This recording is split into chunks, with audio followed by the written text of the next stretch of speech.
Sveicināti! Mani sauc Monta un es esmu ieradusies Madonā, lai izzinātu dažus no 10 izvirzītajiem dabas kapitāla demonstrācijas objektiem.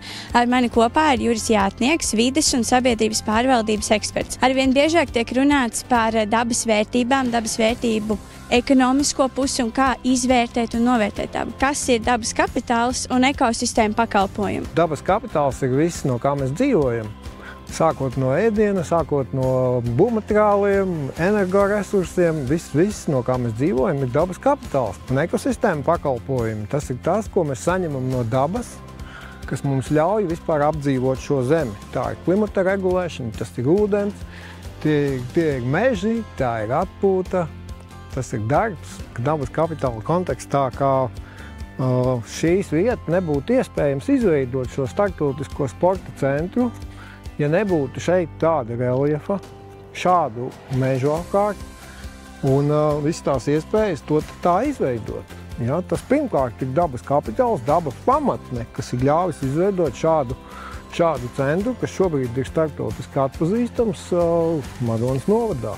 Ja, kur notiek starptautiskas klases slēpošanas un biatlona sacensības. Madonas pilsēta attīstījusies un izveidojusies tieši pateicoties šai dzelzceļa līnijas attīstībai. Tas bija pagājušā gadsimta pats sākums, 1900. gadi, kad no Pļaviņām, toreiz saucās Stukmaņi, uz Valku tika uzbūvēts šauro sliežu dzelzceļš. Un jau 1901. gadā šeit, kur ir Ozols, tika uzbūvēta stacija, koka stacijas ēka. Un zīmīgs ir arī fakts, ka tā stacija tika nosaukta par Madonu, bet šo vietu tajos laikos nesauca par Madonu. Šeit pat kalnā augšā, tur, kur tie koki, atradās Biržu muiža, un šo vietu sauca par Biržiem. Bet uz stacijas jau parādījās uzraksts Madona. Bet kāds tas saistība ar Ozolu tam visam, vai ne?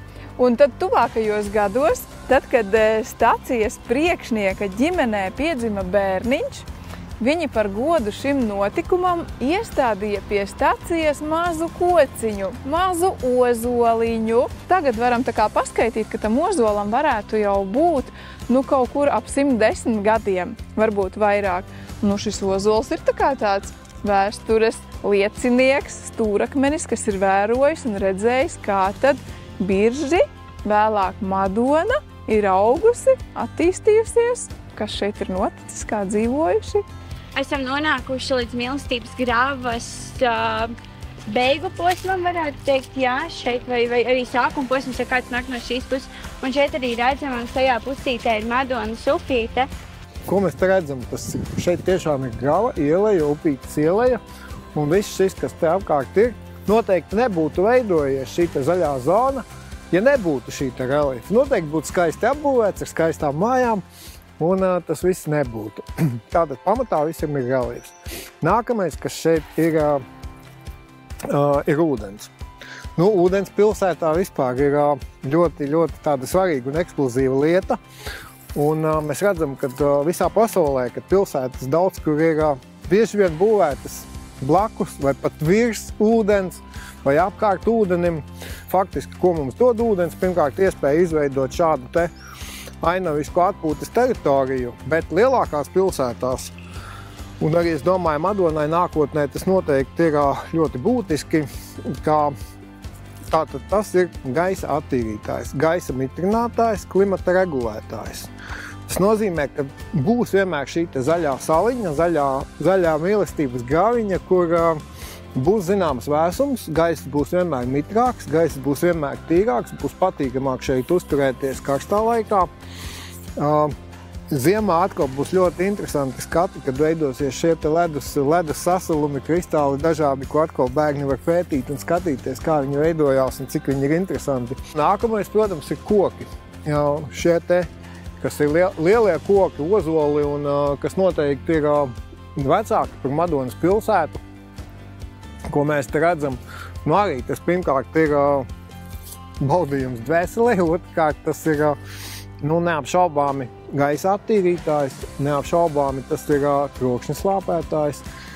Jā, tas ir arī visi tie teiksim, fitoncīdi un smaržvielas un antibaktericīdās vielas, ja mēs pat tā teiktu. Ja? Protams, priedes izdala visvairāk, bet arī citi koki, tāpat ozoli un liepas un gobas, kas te viss ir, tas viss pārējais, protams, ka viņas izdala tās vielas, kuras faktiski mums ir dabiski, instinktīvi patīkami sajust. Kur ir tāds līdzsvars starp dabas teritoriju un dabas objektu labiekārtošanu? Līdzsvars ir trausls īstenībā. Arī šeit mēs redzam, kā nokalst koki daudz kur. Ja? Nokalst viņi tāpēc, ka visas lapas, visa zāle, viss pilnīgi novāks no zemesēdzes nost. Ja?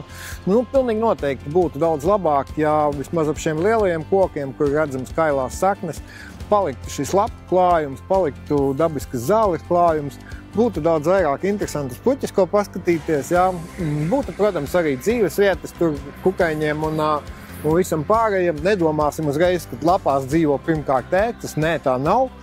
Un tā tad noteikti tas saglabātos labāk. Tā kā līdzsvars ir ļoti trausls. Un šobrīd jau modernajās metropolēs, lielpilsētās, kur tiešām novērtētas šīs zaļās saliņas, viņas tiek atjaunotas un faktiski pat zāle netiek pļauta.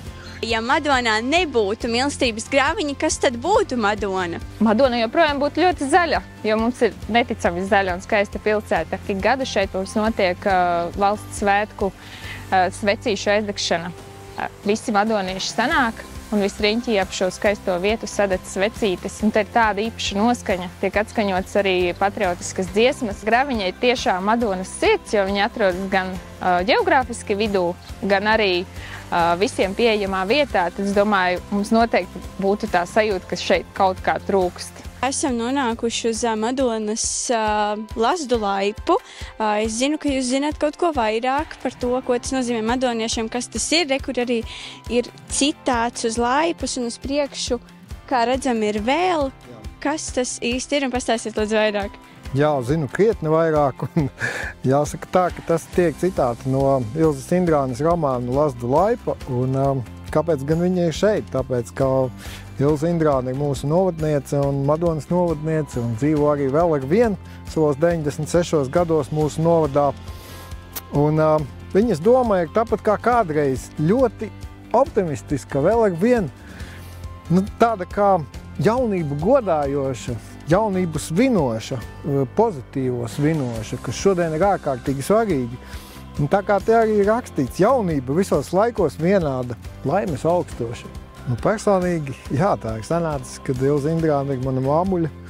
Un 1963. gads, būtībā romāna iznākšanas gads, ir gads pēc manas piedzimšanas. Rakstnieces ideja bija tā, ka būtībā jau Lazdu laipa, tas ir bijis kādreiz šajā pašā graviņā vienkārši pārkritis koki pāri upītei un pārliekušies. Un, protams, kad jaunieši tādās vietās mīlēja tikties, sarunāties, vienkārši būt. Esam izbraukājuši un bijuši jau vairākos Madonas puses dabas kapitāla objektos. Tad šis ir tas dabas etalons, manuprāt, tāds Latvijas dabas dārguma lepnums. Šeit Krustkalna rezervātā, kur ir pilna ekosistēma. Pilna ekosistēma, viss sugu sastāvs, kas Latvijai ir raksturīgs šajā vietā konkrētajā. Tas ir vismaz 40 dzīvnieku sugas.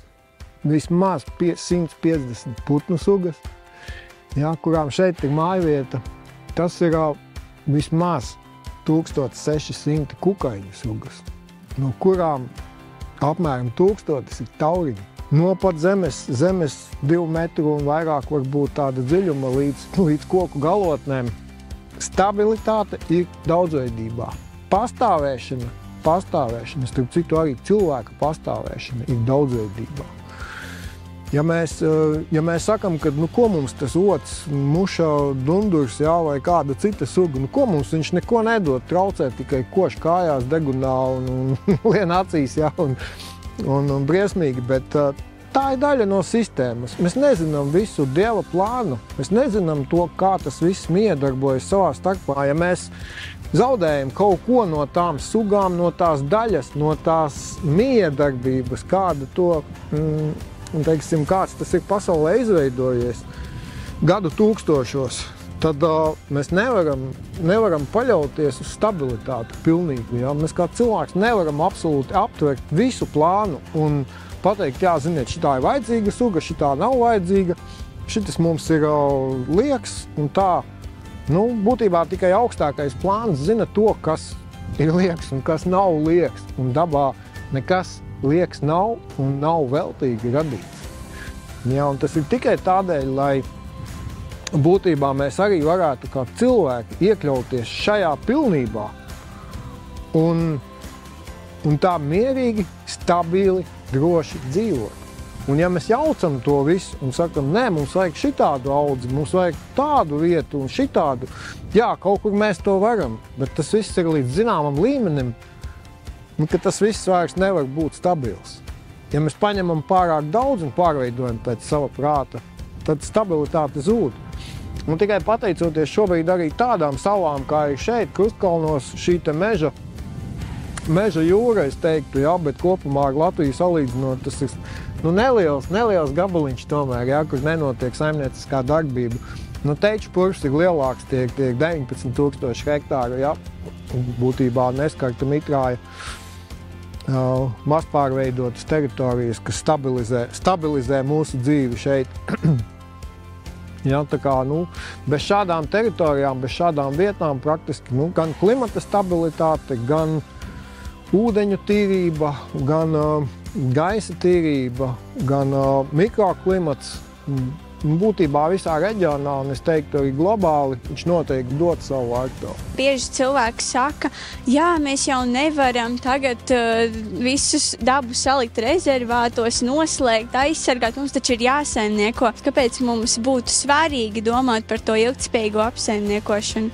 Cilvēks var sadzīvot ar dabu. Ja tu atnāc tajā jaunajā vietā, paskaties, kas te ir. Akmens, akmeņi, brīnišķīgs, tev var būt akmens dārsts, varbūt nav viņš jāprok. Tur ir mitrāka vieta, tad tur var būt rāderes avoti, tur ir jārod dīķis. Nevis jāmēģina iestādīt ābelītes, vai kaut ko tādu izdarīt. Lūk, tā kā, tas viss ir dziļi jāsaprot, ja, kā man izveidot šo, un tad, kas notiek, tad tu iegūsti naudu, tu ietaupi naudu. Te mēs nonākam pie tā kapitāla. Kad gudri iekļaujoties dabā, mums ieguldījumi ir daudz mazāki. Nevis cīnoties ar mitrumu, bet izmantojot viņu. Nevis cīnoties ar akmeni, bet izmantojot viņu. Nevis cīnoties, es nezinu, ar reljefu, ja, bet viņā iekļaujoties. Nevis cīnoties ar kaut kādu milzīgu koku, kas ir izaudzis un pēkšņi tur kaut kāds plāns nesaskan ar to koku, ja mēs to koku raujam, zāģējam un plēšam. Un tas viss maksā un saskaņojumi un viss šīs nebeidzamās lietas. Bet skatāmies, kā mēs viņu varam integrēt tajā visā. Un tur, lūk, ir mūsu ietaupījums. Ja, tur ir tas ietaupījums, kur mums nav nepieciešams, piemēram, iekārtojot jaunu apbūvi vai jaunu infrastruktūru vai jaunas mājvietas. Un sevišķi tas ir par apdzīvojamo fondu runājot, attīstot tiešām apbūvi laukos vai vispār uz dabas pamatnē, dabas vidē. Un tiešām vispirms ir jāsaprot, ko es šajā vietā lieku. Nevis es atnāku ar savu plānu, bet es iekļauju savas ieceres, savas idejas, savus sapņus par to, kā es dzīvošu, es iekļauju tajā vietā, tajā Dieva plānā. Un tad mūsu plāns ir ekonomiski izdevīgs, tad viņš ir ilgspējīgs, tad mums visiem par to ir prieks.